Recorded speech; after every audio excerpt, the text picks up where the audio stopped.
다윗에게 말하니라. 아멘.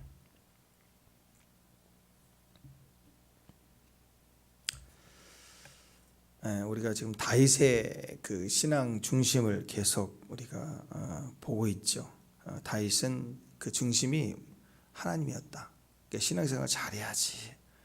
또 뭐 이렇게 또 찬양도 잘해야지. 또 왕으로서의 역할도 잘해야지. 뭐 이렇게 어떤 행위를 잘해달라고, 잘하게 해달라고, 복을 달라고 기도하고 그런 게 아니라 그냥 중심이 하나님이었다. 우리가 이 코로나 바이러스에 걸리면, 감기에 걸리면 증세가 이렇게 자연스럽게 나오잖아요. 그것처럼 하나님이 자기 중심이 되셨다. 그거 딱 하나예요.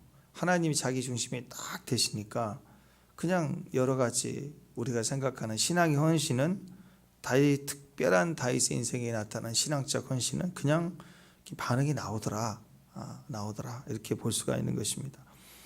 사람에게 인정받으려고 하지 않고 오직 하나님께만 인정을 받겠다. 하나님 앞에서 사는 것. 코람데오. 우리가 예전에는 한자로 신전의식 그랬는데 신전의식. 하나님의 임재 앞에 있는 의식. 그 의식을 가지고 살았어요. 그게 중심이 있는 거죠. 우리가 마음의 중심에 하나님을 두면 행하고 말하고 모든 삶 속에서 하나님을 이렇게 자꾸 의식하는 거예요. 앞에 계신 것처럼 의식하게 된다. 임재 안에서 행하는 사람이 된다. 신전의식. 말할 때, 행동할 때 항상 무슨 CCTV처럼 나를 이렇게 책잡으려고 하는 그런 하나님이 아니라 나의 사랑, 나의 힘, 나의 능력으로, 나의 사랑으로 함께 계시는 그분. 그래서 그 안에서 내가 안정감을 가지기 때문에 그분만을 위해서, 그분의 기쁨을 위해서 살게 되더라. 이 삶을 보여주는 게 다윗 아니겠습니까? 하나님은 항상 우리를 보실 때 우리를 사랑으로 보시죠. 그 말은 하나님 우리 안에 같은 생명이기 때문에 그렇습니다. 아이들 첫 초등학교 운동회 때 가보면 그렇잖아요. 거기 수백 명이 막 바글바글 거려도 딱 들어가서 쭉 한번 고개 돌리면 저기 있다 하고 그냥 알아보잖아요. 자기 자녀를 알아보는 거예요.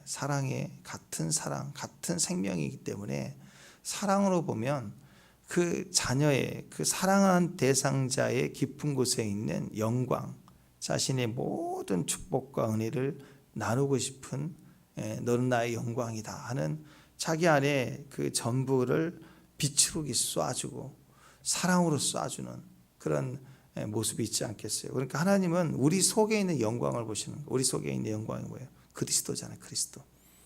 우리가 그리스도가 없다면 같은 하나님의 생명이 아니잖아요. 세상 생명, 짐승 생명, 그런 피조물의 생명이잖아요. 근데 거듭나서 우리 안에 그리스도가 있어요. 우리 안에 생명이 있기 때문에, 영광이 있기 때문에 하나님은 우리를 보실 때 우리 속에 그 영광을 보시는 거예요. 우리 안에 담겨져 있는 그 중심을 보는 거죠. 세상처럼 스펙을 보시거나 우리의 겉모습을 보시고 야, 너는 코가 참 높구나. 그런 거 안 보신단 말이에요. 우리 속의 가치를 보시는 겁니다. 여러분 혹시 내 인생 구겨지고 나는 루저고 형편없고 그렇습니까? 여러분 생각해 보세요. 빳빳한 1,000원짜리 한 장보다는요 막 구겨진 5만 원짜리지. 구겨져도 5만 원이에요. 5만 원. 5만 원이 왜 귀하죠? 5만 원의 가치가 크기 때문에. 혹시 우리가 구겨졌습니까? 혹시 좀 이렇게 좀 가치가 좀 떨어졌다고 스스로 생각합니까? 아니, 우리는 예수님짜리예요. 예수님짜리. 10원짜리, 5만 원짜리, 100만 원짜리가 아니라 우리 예수님짜리라. 구겨져도 지금 내가 힘들고 어려워도 고난받아도 나는 5만 원짜리다. 그러면 거기에 능력이 있는가, 가치가 있는 거 아니겠습니까?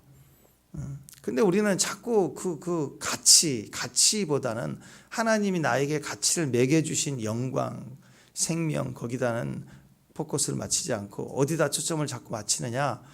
나는 구겨졌다고. 5만 원짜리인데 뭐가 이렇게 묻었다고. 거기다가 포커스를 맞추면 안 돼요. 누가복음 15장에 탕자 나오잖아요. 탕자는 비록 이렇게 망가졌어도 아들이에요, 아들. 자기는 너무 부끄러워서 종의 한 사람으로 나를 써주겠지 하고 그런 마음으로 와도 나는 감당치 못하겠습니다 하고 해도 아버지는 달려와서 내 생명, 내 아들 이렇게 다 회복시켜 주지 않습니까? 우리는 구겨져도 5만 원짜리다. 그런 믿음이 우리 안에 있어야 됩니다. 하나님은 우리 중심을 이렇게 보시기 때문에 하나님의 사람들은 항상 살면서 중심을 볼 수 있어야 됩니다. 가치는 자기가 매겨지는 게 아니에요. 가치는 하나님이 매겨주시는 것입니다. 믿음이 생기면 그래서 믿음의 눈을 가지게 된다는 거예요. 그래서 자꾸 내 가치, 세상의 가치를 가지고 보는 게 아니라 하나님의 약속을 가지고 내 삶을 보고 내 생명을 보고 지금 이 현장을 바라볼 수 있는 믿음의 눈이 우리를 가치 있게 살게 하는 것이죠. 믿음의 눈으로 바라볼 때 온통 세상은 주의 임재로 가득 차 있고요. 주의 손길로 하나하나 이렇게 다스리고 계시다는 거예요. 그게 너무너무 아름다운 거예요. 그래서 믿음의 눈으로 볼 때 이 세상에 그 무엇보다도 가장 아름다운 것이 사람입니다.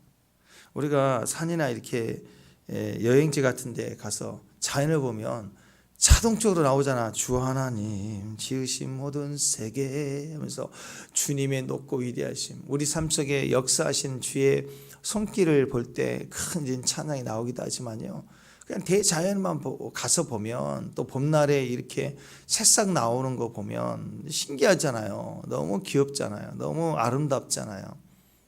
하나님이 이 자연 피조 세계 공기 바람 하나하나까지 다 주관하고 조직하고 만지고 계심이 얼마나 신묘막측하신지, 그 아름다움이 하나님을 믿는 사람들 영적 시각과 임재 안에서 보면요 너무 아름다운 거예요. 근데 이 모든 세계의 아름다움보다도 더 아름다운 가치, 가장 아름다운 거, 무엇보다도 가장 아름다운 게 뭐냐? 사람이란 게 사람이 너무너무 아름다운 거예요.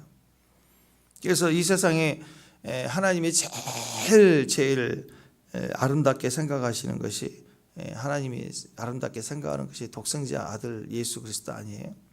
근데 그 독생자 아들 예수 그리스도는 신랑으로서 신부를 이 땅에서 제일 사랑한다고요.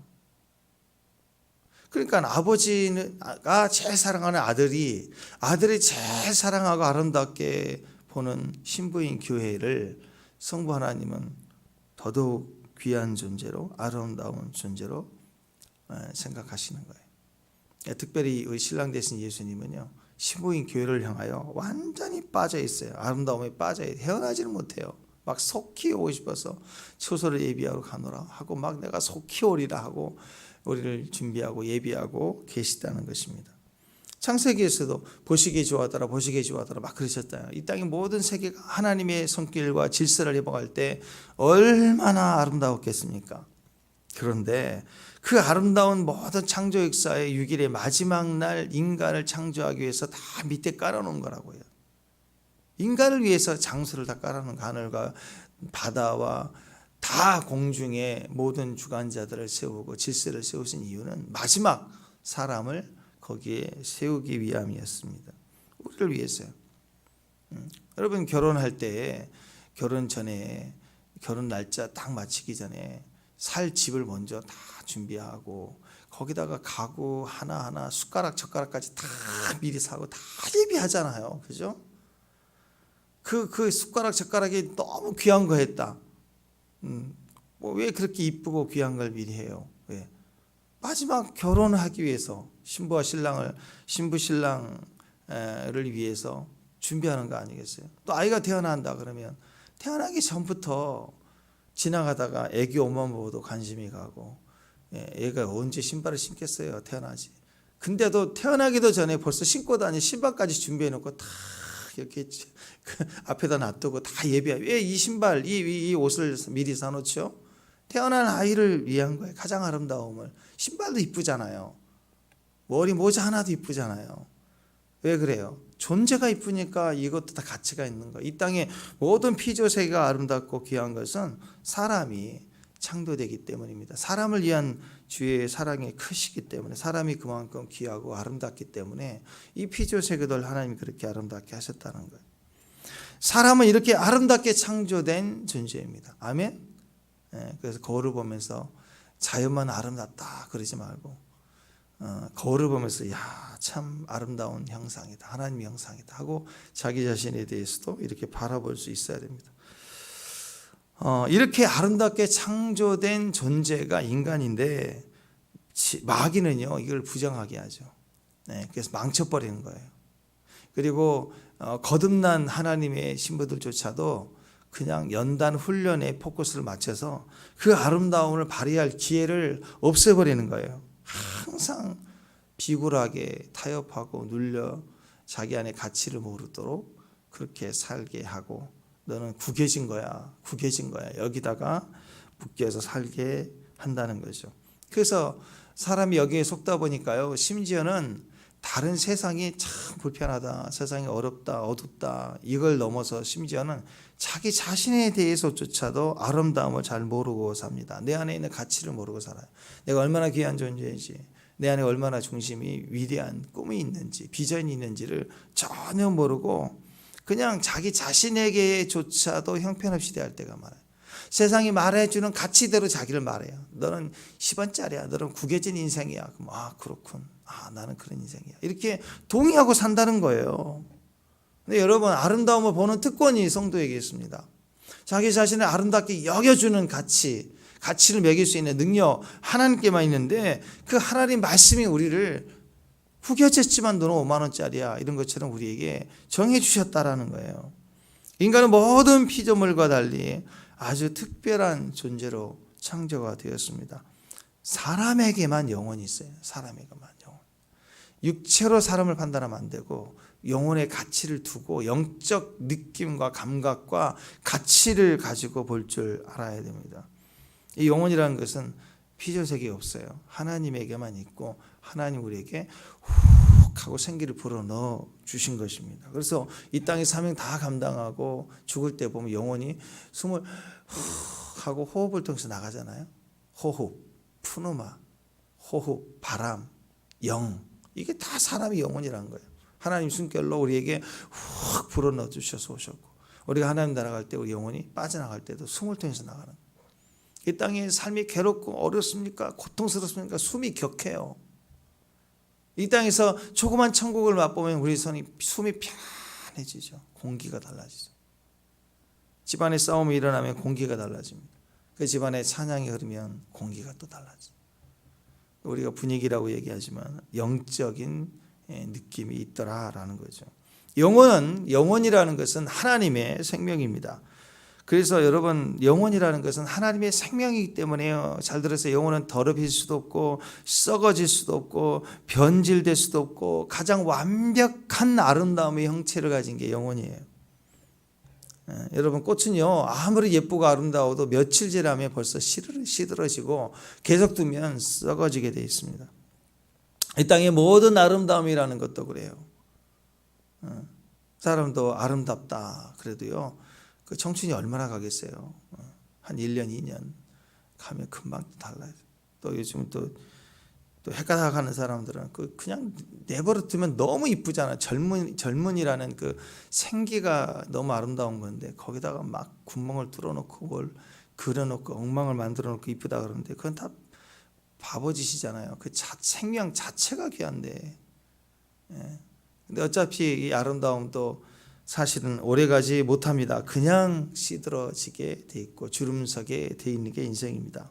그러나 우리 영혼은요 하나님의 생명이기 때문에, 하나님 우리 가운데 불어넣으신 것이기 때문에 시들거나 썩어지거나 변질되거나 절대로 그렇지 않습니다. 가장 아름다운 존재로 우리 영혼이 서 있다라는. 그래서 우리가 사고를 당하든 또 늙어서 죽든 간에 천국에 가면 우리 이 모습 아니잖아요. 부활할 때 이 모습이 아닙니다. 가장 아름다운 모습으로 우리 천국에서 우리 영혼의 그 아름다움을 서로 보게 될 것입니다. 그래서 인생은 자꾸 이 껍질을 벗어버려야 돼요. 인생 껍질을 벗고 자기 영으로 살기 시작하고 자기 영으로 가치를 따라서 맛보기 시작하고 무엇과도 비교할 수 없는 영광을 서로 볼 수 있고 보고 살아야 되는 게 사람의 사명입니다. 사명, 목적이에요. 인생 껍질 자꾸 벗을수록 영광이 드러나는 거예요. 그래서 이 아름다움에 대한 못된 이 사탄의 존재는 우리 안에 이 아름다움에 대한 시기가 일어나죠. 시기가 막 일어나니까 우리를 막 망치려고 한다는 거죠. 이런 원수들이 있습니다. 그래서 사단의 이런 의식을 가진 자들이 생명을 가진 의식, 신전 의식을 가진 사람들을 막 망치려고 하는 거예요. 이것이 영적 전쟁이라는 거죠. 마귀가 그렇고 마귀에 속한 영, 적그리스도의 영, 그리스도를 대적하는 영은 항상 그렇다라는 거예요. 그래서 마귀는 우리의 껍질의 화려함만 막 집중하려고 그래요. 발라라, 막 덮어라, 뚫어라. 그냥 몸뚱아리 내버려두라고요. 몸뚱아리를 그렇게 주시고 바르고 막 지지고 칼질하고 뭐 집어넣고 막 인간의 그 가치를 껍질에 두고 있으면 안 됩니다. 아무리 거기다가 쑤셔넣고 그리고 만들어놔도 그거 썩거든요. 썩어지거든요. 그러면 추해진다고요. 그래서 자꾸 요즘 그 남자들 이렇게 몸에 문신하는 거 좋아하는데 난 그거 좀 보여줬으면 좋겠어요. 예전에 사우나 갔는데 할아버지가 한 90 다 된 할아버지 피쩍 말라가지고 걷지도 못하신데 그 아들이 모시고 오신 것 같아요. 아들이 할아버지 넘어질까 봐. 근데 그 할아버지가요 온몸이 그냥 다 문신이에요. 여기 목부터 끝까지. 근데 나이가 드시니까 얼마나 쭈글쭈글 하시는지 정말 그림도 아니에요. 용이 아니라 무슨 뱀도 아니에요. 용을 그려놓은 게 뱀처럼 삐짝 쭈글쭈글한 모습인데 너무 추워할 것 같아요. 자기 손자들이 그걸 좋아하겠어요. 어딜 가도 옷을 벗겠어요. 그 젊을 때 한때 그때 그 지우지도 못하고 그게 너무 초라하고 추하더라는 거죠. 추해 보이더라는 거죠. 우리는 가치를 껍데기에다가 두면 안 돼. 그 화려함에 두면 바보예요. 우리 존재의 생명력에 관심을 가져야 됩니다. 선악과로 살면 안 됩니다. 자꾸 육체의 몸을 이렇게 그리고 판단한 가치를 가진 것처럼 우리 생각과 마인드도 자꾸 선악과가 들어와가지고 다른 사람 판단하고 정죄하고 미워하고 차별하고 용서하지 못하고 자꾸 어둠하고 결탁이 돼가지고 이 어둠의 생각이 굳어지거든요. 들어오면 또 굳어지고 의식화되는 거예요. 의식. 자꾸 암덩어리처럼 가슴에 이렇게 뭉쳐놓고 살아요. 계속 판단하고 시기하고. 그러니까 그 의식이 정신이 이렇게 굳어버리니까 그 안에 있는 진짜 영이 하나님이 준 생명이 막 피어나야 되는데 막 굳어버리는 거예요. 마치 여러분이 생명의 씨앗은 너무 귀한 거 아닌가. 여기에는 배불리 먹을 수 있는 가치도 있고요. 이게 나중에 농사를 잘 되면 수익을 얻어서 같이 살 수 있는 집을 살 수도 있는 거고 또 어려운 사람을 도울 수도 있는 거고 이 많은 영혼 육신의 하나님이 주신 부여의 가치가 씨앗이 다 있는데 이걸 좋은 땅에 심어야 되잖아요. 그런데 그냥 땅에다 심어놓고는 그 위에다 콘크리트로 이렇게 덮어버렸다고 생각해 보세요. 그냥 시멘트를 계속 부어대는 거예요. 그냥 용서 못하고 미워하고 시기하고 계속 그 씨를 심어놓은 자리 위에다가 콘크리트를 계속 치기 시작하고 부어대면 그 어떻게 되겠어요? 그 안에 씨앗이 피어나야 되는데 피어나지 못하는 거예요. 햇빛을 못 보게 하고 물도 못 들어가게 하고. 마귀가 그렇고 심지어는 자기 자신, 자기 인생에 대해서 그렇게 사는 거예요. 남 판단하니라고. 상황 판단하니라고. 영혼은 피어나야 되는 거잖아요. 교회는 피어나야 되는 거예요. 여러분 가정은 피어나야 되는 거예요. 우리 자녀들은 믿음에서 피어나야 되는 거예요. 근데 선악과로 살고 판단하고 우리 영이 피어나지 못하게 한다는 것입니다. 여러분 마치 그 달란트 비유에서 한 달란트 받은 사람 보세요. 하나님 그 안에 가치를 귀하게 보시는 거거든요. 그 한 달란트라는 비용으로 사업하라 5달란트 받은 자에 비해서 컴플렉스가 들어서 막 씩씩거릴 수도 있지만요. 여러분 한 달란트가 우리 돈 현재 판 사람 한 6억 7억 정도 돼요. 금인데 그거 갖고 뭐라도 못해요? 할 수 있잖아요. 주님은 그 열심히 하는 걸 가치를 가지고 사는 걸 장사하라 그랬으면 그 명령에 순종하는 것을 주인이 원하는 거지. 이거 가지고 뭘 해? 이런 나는 스케일이 한 60억은 줘야지 뭐 그랬는지 모르지만 하여튼 그 한 달란트에 그 받은 사람의 그 무지함이 어디가 있습니까? 그 땅에 묻어뒀다는 거예요. 묻어두고 사는 거예요. 하나님 주신 생명이 있고 하나님 생명의 가치가 있는데 스스로 묻어두고 사는 거예요. 컴플렉스에 빠져가지고. 우리의 가치와 아름다움이 피어나지 못했다. 그게 바보죠, 바보.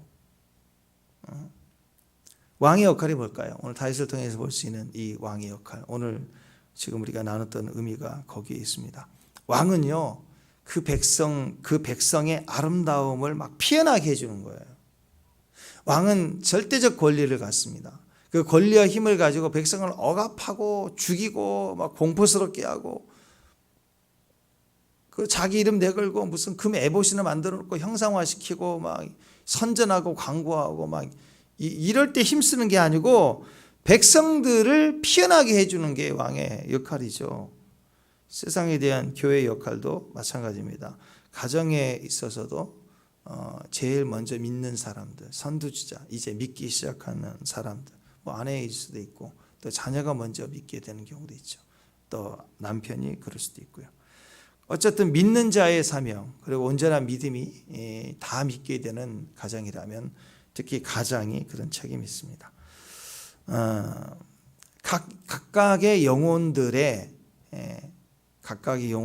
아름다움을 막 피어나게 해주는 사람들, 중보자들, 사명자들, 리더자들. 오늘 다윗은 그런 왕이었다. 왕. 여러분 사업도 그렇죠. 또 좋은 카페에 가서 차 한잔 마실 때 그때 가서 보면 분위기도 좋고 인테리어도 잘 돼 있고 또 음식 맛도 좋고 또 커피도 잘 쉬지 않고 잘 맛있고 뭐 이럴 때 그때 그 소비의 가치를 이렇게 높여주잖아요. 또 내가 이렇게 존중받고 있다라는 것을 이렇게 느껴지는 거잖아요. 그거 아무것도 아니에요. 차 한 잔. 근데 그런 분위기와 그런 인테리어와 또 서빙과 이런 그 맛있는 음식과 이런 작은 것들은요, 나라는 존재를 좀 가치 있게 만들어주는 것 같은 거예요. 그런 자리에 앉아 있으면 대접받는 것 같아요. 그럴 때 내가 기분이 좋은 거예요. 사업이든 가정이든 교회든 자꾸 상대를 이렇게 그 영혼이 피어날 수 있도록 이렇게 존중받을 수 있도록 해주면 그것이 번성이 되고 번창이 되는 거예요. 사업이 번창이 되는 거 아니에요. 커피 마시러 왔는데 분위기도 좋아요. 막 근데 딱 앉았는데 커피를 먹는데 사람을 막 볶아. 말 한마디에 확 털어지게 하고 뭐 그랬어요. 원래 그렇다고 툭툭 쏘고 막 그러면 그 인테리어가 좋아도 다시는 안 가죠. 그런 집은. 왕이든 교회이든 가정이든 사업이든 그 상대의 마음을 아름답게 해주는 거, 그 분위기가 아름답게 존중해 주는 거, 거기에 큰 가치가 있다라는 거예요. 왕의 역할은 그런 겁니다. 자기가 가진 제일 큰 힘을 줬기 때문에 누구도 할 수 없는 힘으로 그 영혼을 이렇게 피어나게 해주는 거예요. 가치 있게 해주는 거. 하다못해 직분 주고 그렇잖아요. 장관 세워주고 자기 능력 발휘할 수 있도록 이렇게 세워주는 거. 그것은 왕이 할 수 있는 거 아니에요.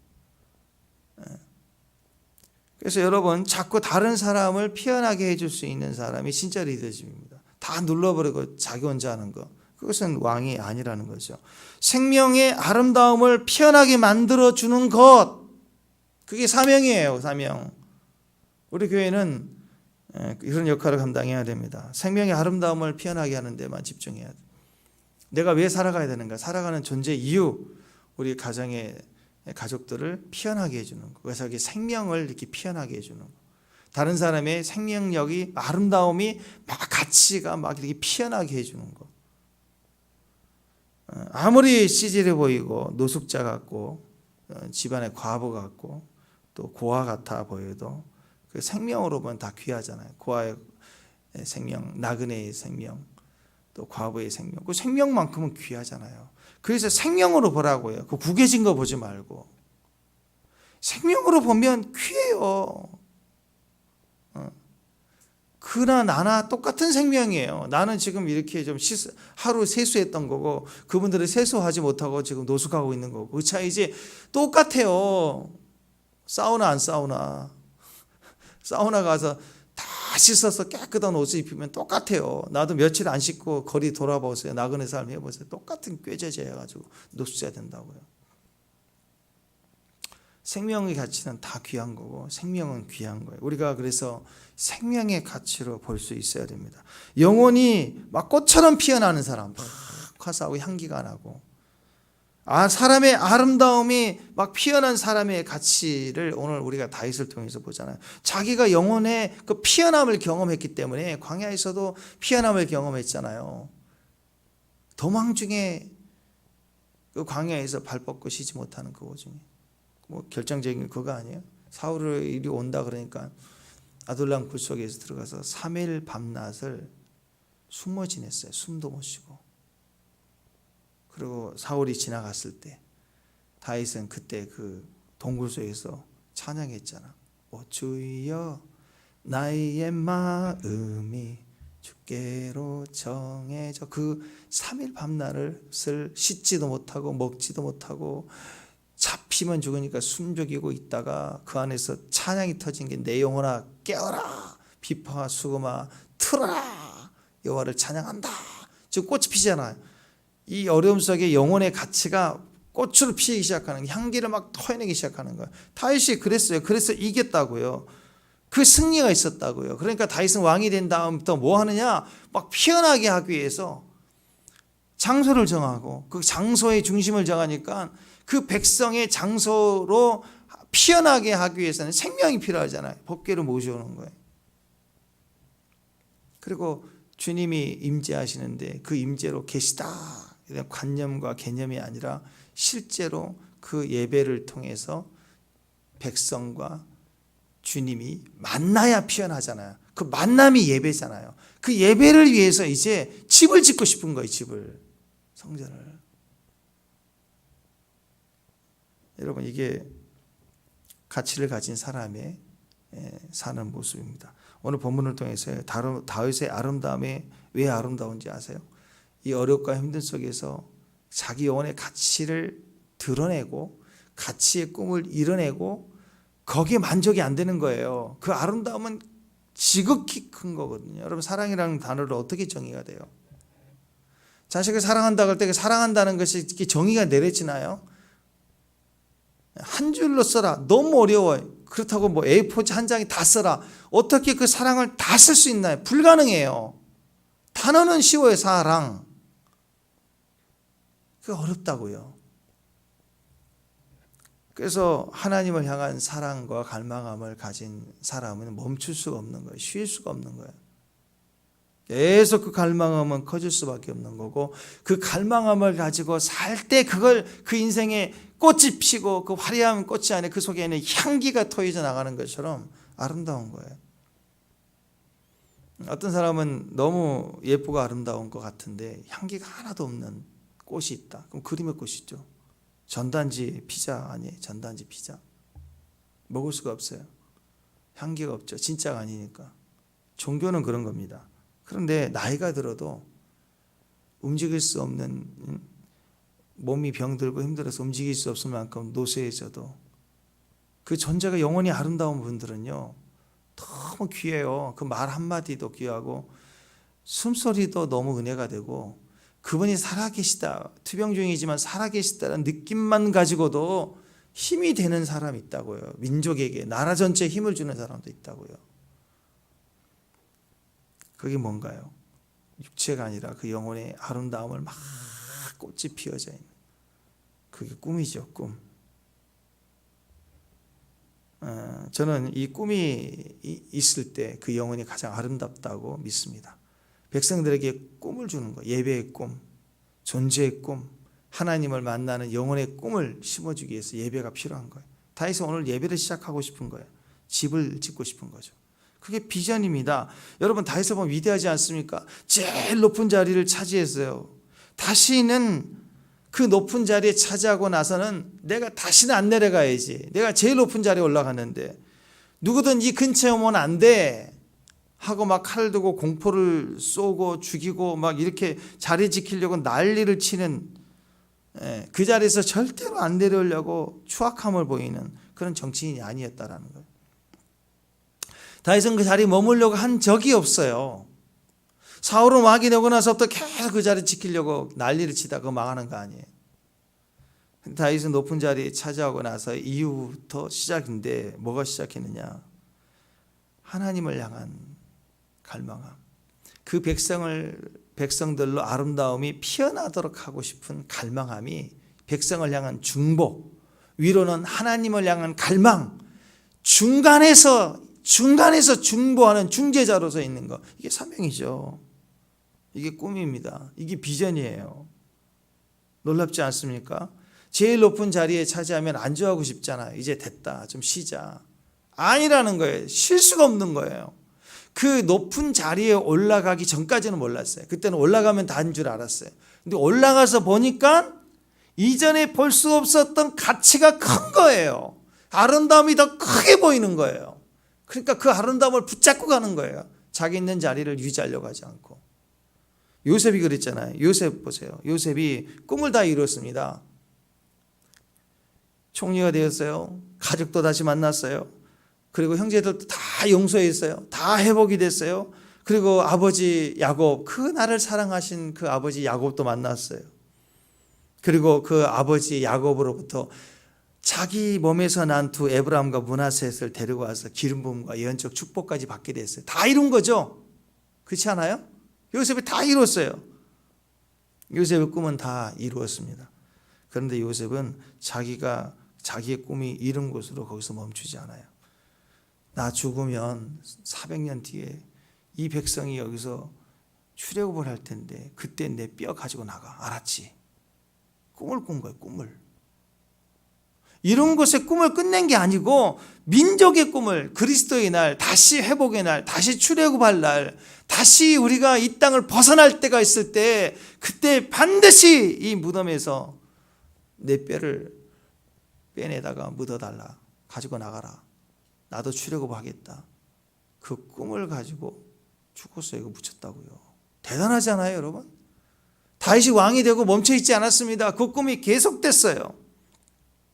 다윗도 13년의 연단, 7년간의 왕의 옵션 연단 다 마치고 이스라엘 전체의 왕으로 드디어 기름 부음을 받았습니다. 뿐만 아니라 블레셋도 2번에 걸쳐서 그냥 더블로 정리해버렸고, 여부수 성도, 가나안 때부터 이 여호수아 시 때부터 정복되지 못했던 여부수 성도 다 정복하고 몰아내버리고 예루살렘 성이라 명령을 하고 수도로 정했고, 그 다음에 법궤까지 옮겨져 왔고, 모든 꿈을 다 이룬 거 아니에요? 이 정도면?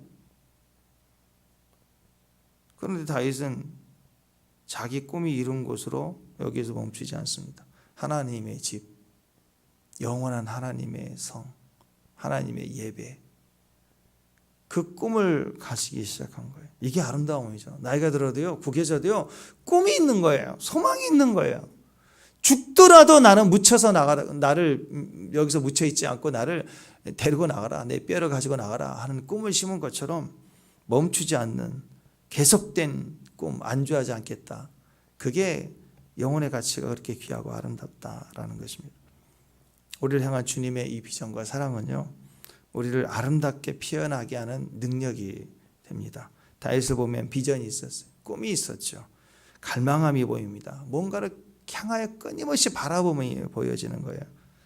사람을 알아볼 때 그 사람의 어떤 수준인가, 그것을 알아보려면 뭐 어려움을 당할 때 보면 안다.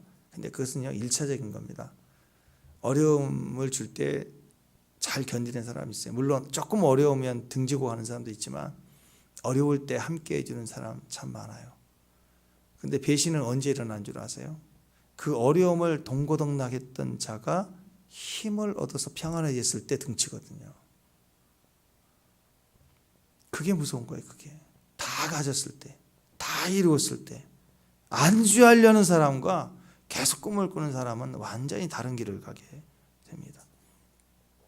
평안을 줘보면 알게, 여유를 줘보면 안 돼. 뭔가 좋은 것을 받아보면 여기가 좋사오니 하고 눌러 앉으려고 했을 때 거기서부터 사람은 썩어지기 시작해요.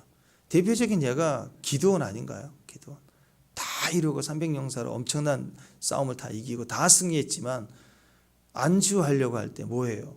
비스끄러민 이야기, 우상도 아니면서 우상인 자기 자신을 드러내기 위해서 에봇을, 황금 에봇을 만들어 놓고 걸어 놓잖아요. 안주하려는 사람의 특징입니다. 그가 잘못된 어떤 귀신 들려서 그런 게 아니고 사람은 이렇게 적당하게 안주하고 힘을 가질 때 느슨해지면서 꿈을 잃어버리죠. 싱싱함이 사라져요. 생명의 싱싱함이 사라지면 껍질로 주목해서 껍질을 화려하게 만드는데 시간 보내다가 망하는 거예요. 사울왕이 그랬죠.